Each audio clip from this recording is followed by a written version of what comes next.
Coming up tonight, the country's tourism product facing criticism following the murder of a businessman on the island of Bimini. His family speaking to the international press, going as far as to blame the government for his death. They say inadequate healthcare facilities was a part of it, as well as protocols that were not in place. Tonight, the Minister of Health is here to discuss it all. Beyond the Headlines starts now.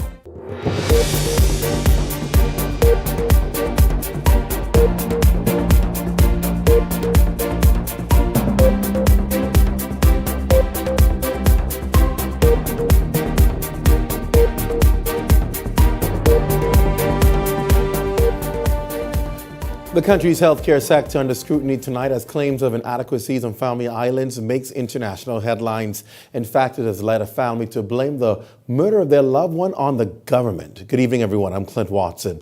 Welcome to the show tonight.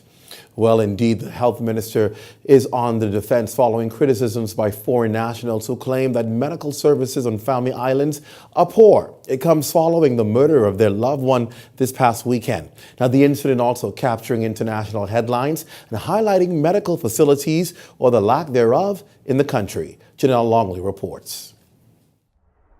You're not going to have a trauma center staffed by a surgeon and an anesthesiologist in every community in every island in the Commonwealth of Bahamas. Minister of Health Dr. Dwayne Sands coming to the defense of Family Island Medical Services following claims made by a colleague of a well-known American businessman who was killed on Bimini over the weekend. Veterinary clinics here that have more adequate equipment and supplies and trained staff. 47-year-old well-known American businessman Alain Perez was shot multiple times in the upper part of his body while at his residence. Perez was transported to Bimini Clinic, where he later succumbed to his injuries.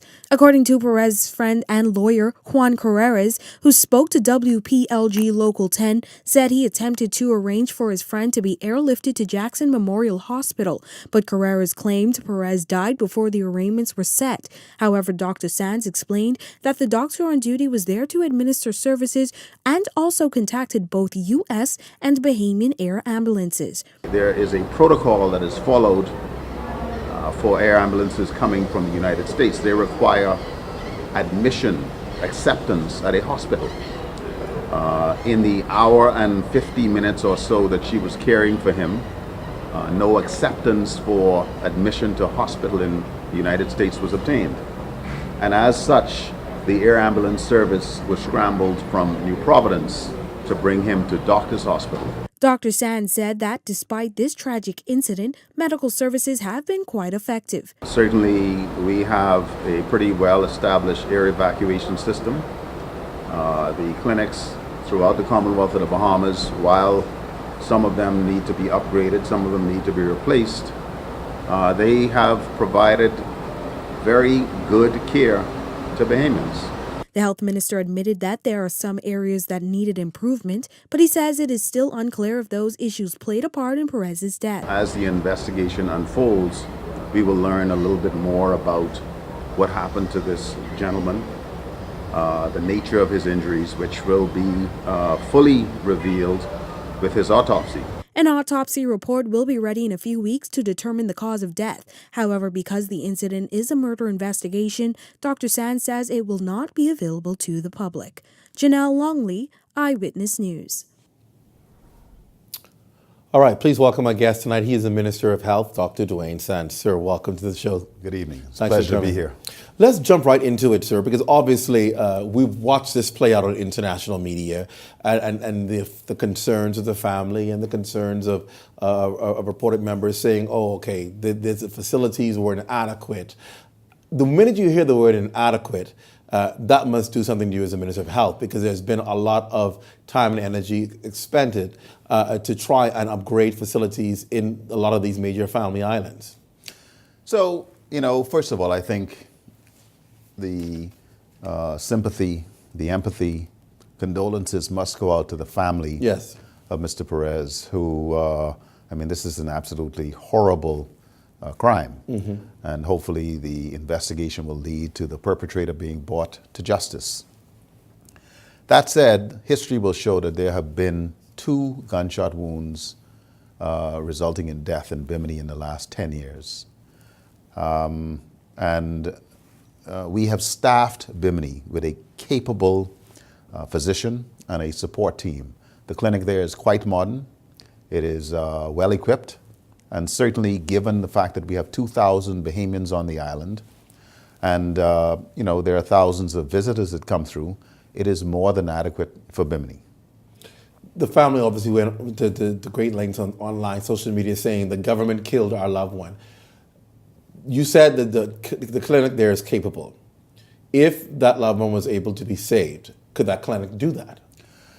You know, Clint, I'm a cardiovascular surgeon by training.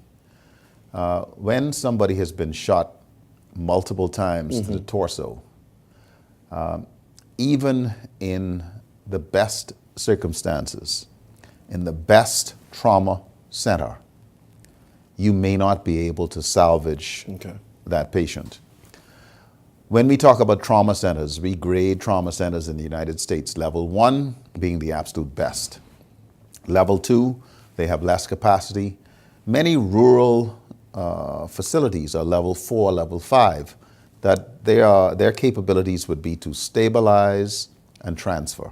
And so we don't imagine stationing an anesthesiologist or a surgeon in Bimini, because what would that person do 350 days of the year? In order to remain competent, you need to be using your skills on a regular basis. If you think about it, we have a major hub in New Providence, a smaller hub in Grand Bahama. We are attempting to develop hubs in Abaco and Exuma. And as we develop as a country, we will expand health facilities throughout the archipelago. But this is a movement that requires that you can walk and chew gum at the same time. So making an investment in a particular area has an implication elsewhere. Do we upgrade a clinic in Bimini at the expense of not putting an ambulance in Abaco? Do we put an ambulance in Sims, Long Island? Do we accede to the requests for having lab services in Exuma, and so on and so forth? So there has to be a holistic approach based on the evidence. What is the evidence? And so when you have a board-certified physician in the person of Dr. Keisha Smith, who did an incredible job in managing this patient. She was there before he arrived at the clinic, would have initiated the appropriate therapy to stabilize him, to manage his shock. Despite that management, his shock was refractory. There were efforts to try and to convince her to put this man on a plane without support staff, without having a receiving facility. And that would have been totally inappropriate. Because that was one of the concerns they were saying. They wanted to get him out, and the protocols weren't in place for that to happen. Well, we transfer patients into the United States on a regular basis.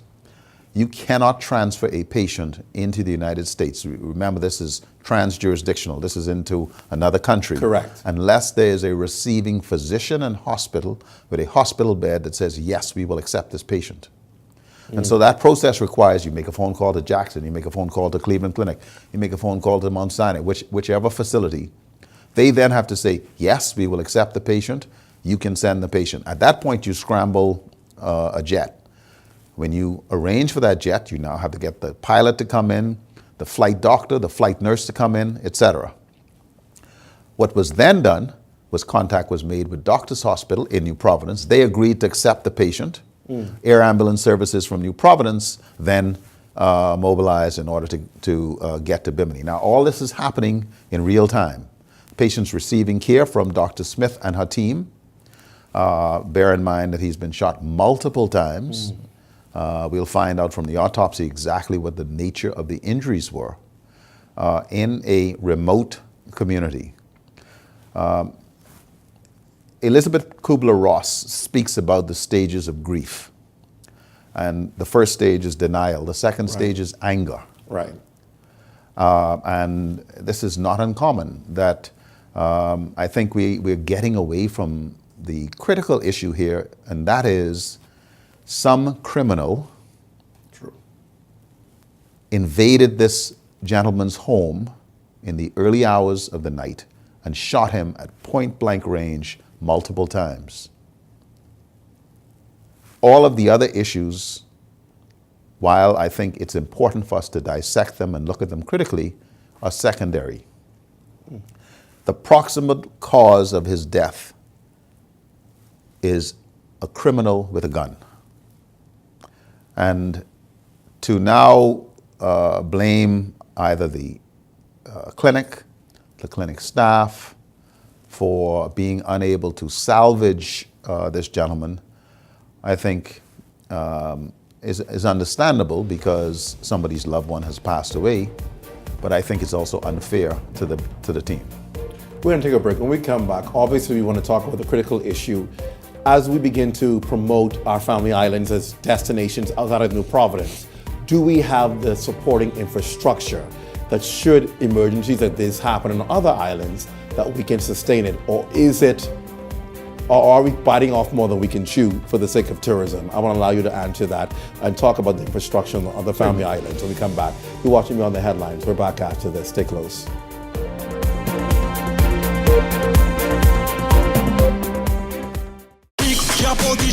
It's 5 events, 3 nights, 1 epic weekend. BTC and Kalik presents the Bahamas Carnival Experience from May 3rd to May 5th at Clifford Park and Arawak KB. Nights 1 and 2. There'll be 2 stages, the main stage and the Kalik Light Foam Pit.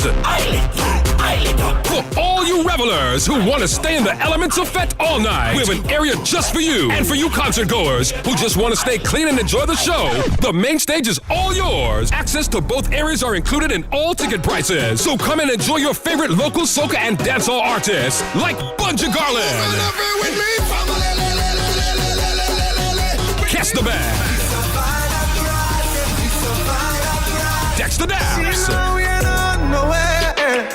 Patrice Roberts, and the king of soca himself, Machel Montano. Early bird tickets are only $40 for general and $60 for VIP for Friday and Saturday, and $20 for the Sunday beach party. Don't miss it.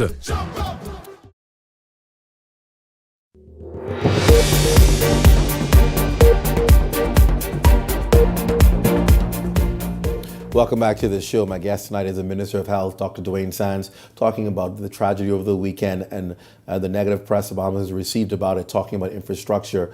And going to the break, Dr. Sands, I started talking about the fact that obviously tourism is promoting other destinations in the Bahamas other than the major ones we know like New Providence, Abaco, Grand Bahama, Exuma. We're looking to promote tourism throughout all of the other islands. But with that comes a price. Do we have the infrastructural support to support the tourism growth that if something happens, visitors, and not even visitors, but residents that live in these islands, is there an emergency?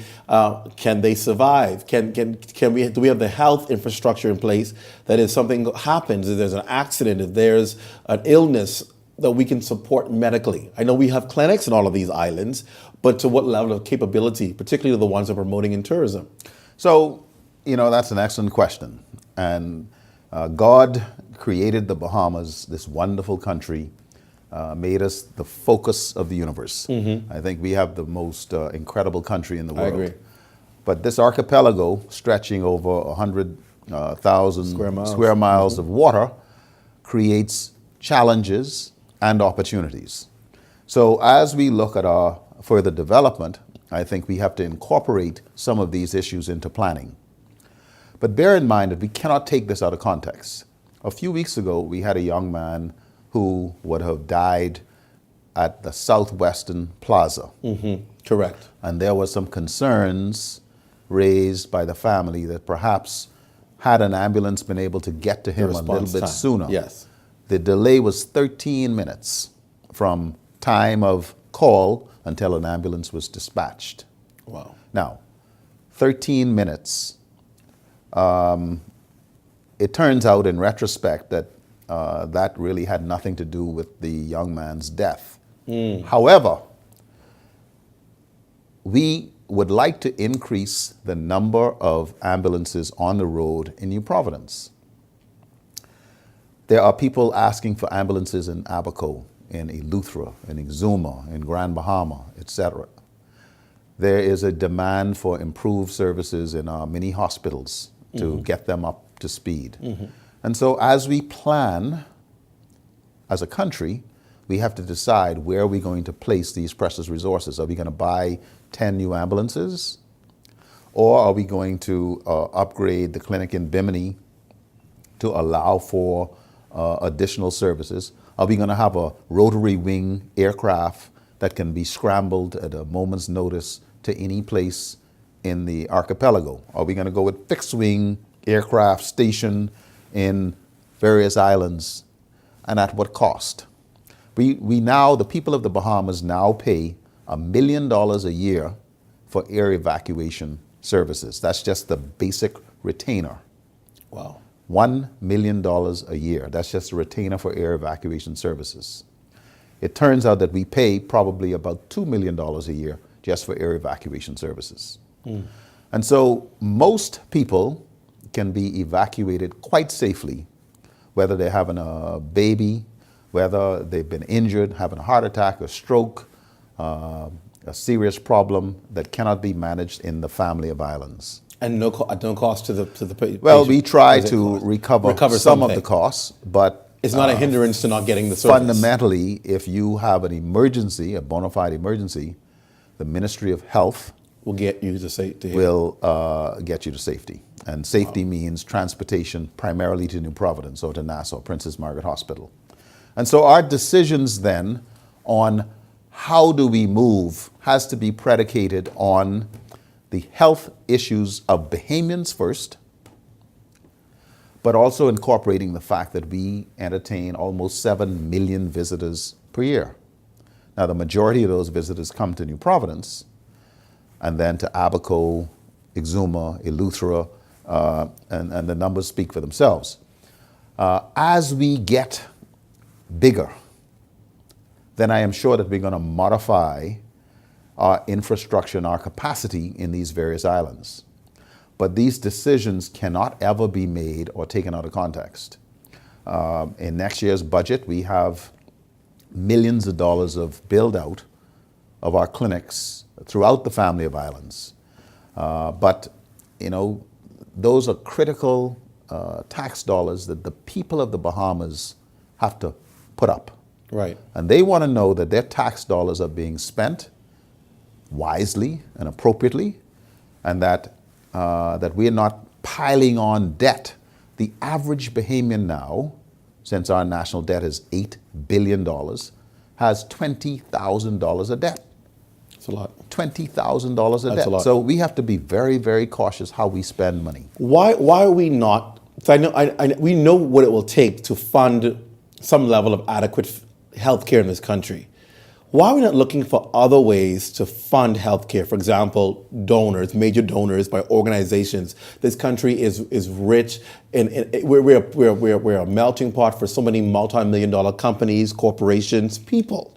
Why are we not looking to them to say, listen, can you invest $500,000 in this and in that? Can we put it in heads of agreement to build our healthcare sector? We want you to fund into this. Why are we not placing some of this demand on people who benefit from our country every day? We are. Just yesterday, the president of Disney Cruise Lines would have been touring Eleuthera. The day before that, he was touring Princess Margaret Hospital with a significant contingent. Okay. Interested in partnering with the Commonwealth of the Bahamas in upgrading our healthcare facilities. Now, they are obviously concerned about healthcare infrastructure near Lighthouse Point. Yes. And that partnership is something that we embrace. Many of the heads of agreements include consideration for clinic provision, etc. And certainly this administration has been very active in discussions, negotiations with many investors to ensure that they are responsible corporate citizens as they move into the Commonwealth of the Bahamas. So that is one way of doing it, but at the end of the day, the 400,000 Bahamians have to be responsible for their own care. We have to take responsibility for the services that we consume. And healthcare is most important, or provision of health services is most important for Bahamians. So let's focus on that. And if healthcare services and healthcare infrastructure and healthcare facilities are ideal for Bahamians, they're going to be perfectly fine for our tourists. And obviously the question is, how do we ensure Bahamians can access affordable health care? Because we know that health care is there, but is it affordable? And we have one last break, and when we come back, I'll let you wrap up talking about that. Because again, the cry is being able to access health care. I'm still alarmed at how many people every day have to make a decision to whether they live or die, because accessing healthcare and affordable healthcare just seems to be a wish rather than reality. I want to talk about that when we come back in our brief moments. Stay with us. We're back after this.